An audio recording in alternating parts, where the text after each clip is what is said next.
Let's cover the 5 ways to advertise your business or brand like a Super Bowl commercial. Step number 1, know your audience. Step number 2, go where your audience is. Step number 3, be authentic.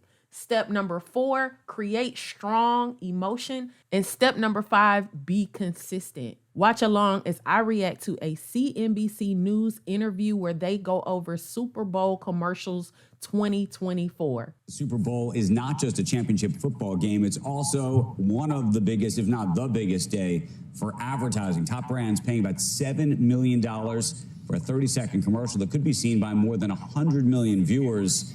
From the ads pre-released, our next guest's favorites are Uber Eats, Booking.com, and Dove. Joining us right now is... You heard it right. $7 million for a 30-second ad slot. These brands know their audience and they know where their audience is going to be watching. Let's keep watching. Michigan marketing professor for the culture author as well. Good morning to you. Let's talk about these ads and let's talk about whether in the end it is worth it, Marcus. Sure. Well, first of all, good morning. Thanks for having me. Of course, it's worth it depending on how you define worth it. If you think of the Super Bowl as a moment that I'm going to present my ad and it's going to immediately turn into consumption, I think that those chances are quite unlikely. However, okay, so Marcus Collins just said, if you think that it's going to turn into immediate consumption, that's unrealistic, right? As small businesses, we often feel like if I put money into marketing, if I put some ads out there, if I do some cold calling, direct mail marketing, if I do some Google ads or Facebook ads, it's supposed to work instantaneously.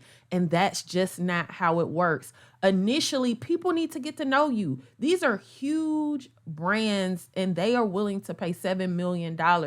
Whatever our budgets are as small businesses, we have to be willing to play the long game. Those first few campaigns are awareness campaigns. People need to get to know us. Our audience needs to get to know us. We need to be able to identify who our audience is, where they're watching, where they're hanging out. Is your audience hanging out on Facebook? Is your audience hanging out on YouTube, Instagram, TikTok, X, formerly known as Twitter? You have to know who your audience is, where they're hanging out, and you have to be willing to play the long game so that they get to know your brand, they trust you, and they're willing to spend with you. Keep watching.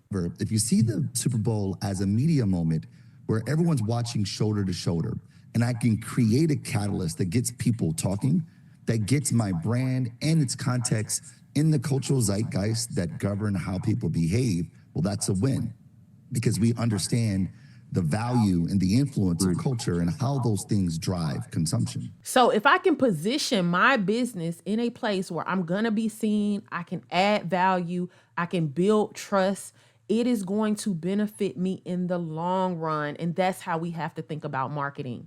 Talking about culture, and I want to talk about a couple of these ads, but one of the things that's fascinating this particular year is just the onslaught of celebrities that have been hired by these companies to market their wares. It seems like we've squeezed in, packed in more celebrities than ever before. And in truth, celebrities of a particular generation.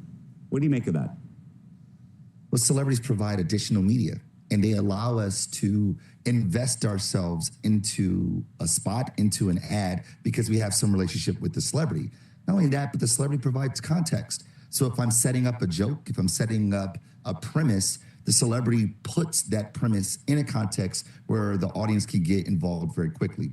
So here we're talking about connection. I mentioned step number 3 was to be authentic, to create strong emotion. So these companies, commercials are using celebrities from the past who we can connect with. They are very keenly aware of who their audience is. Their audience doesn't just consist of one generation. And he's going to go on and talk about not only celebrities of a certain generation, but influencers as well, We have to build connection. Even if it's just you. Right now, it's me. I am connecting with you by talking about something relevant. Tomorrow, right now, when I'm recording this, it is Saturday, the day before the Super Bowl. Although I have a smaller platform, I am connecting with you through some level of commonality. Being able to relate to your audience and trigger some type of emotion of commonality, of familiarity, is going to build that relationship, that authentic relationship that you need to build for longevity. I think the idea of having celebrities that are from yesteryear,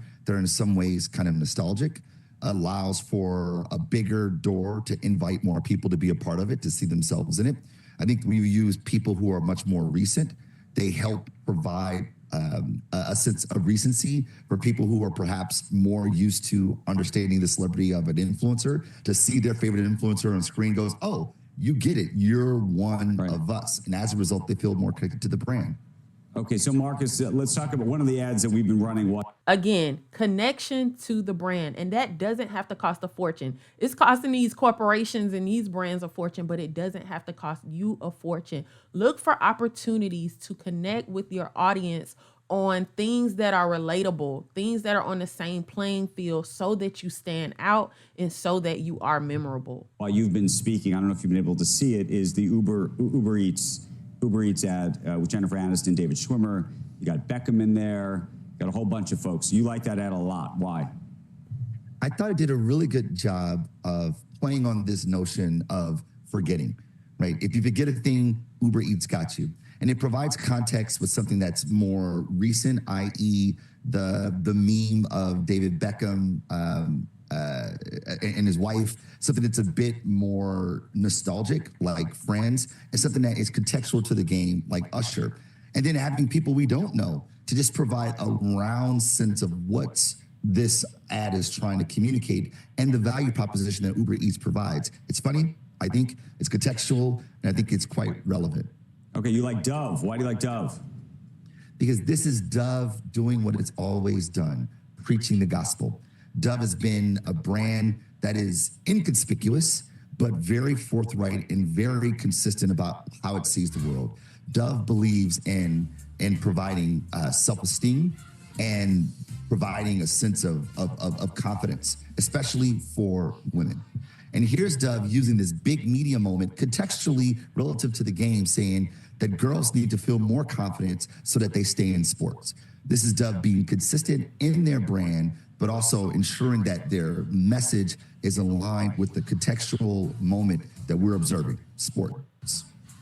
So that was very impactful. Consistency in branding. He just talked about Dove and its consistency in branding, being able to depend on the fact that they're going to be contextual. They know where they are. They know who they're being seen by, but they're going to pull on those heartstrings. They're going to be consistent. They're going to cause strong emotion. So there we have it. This was a short video, but know your audience.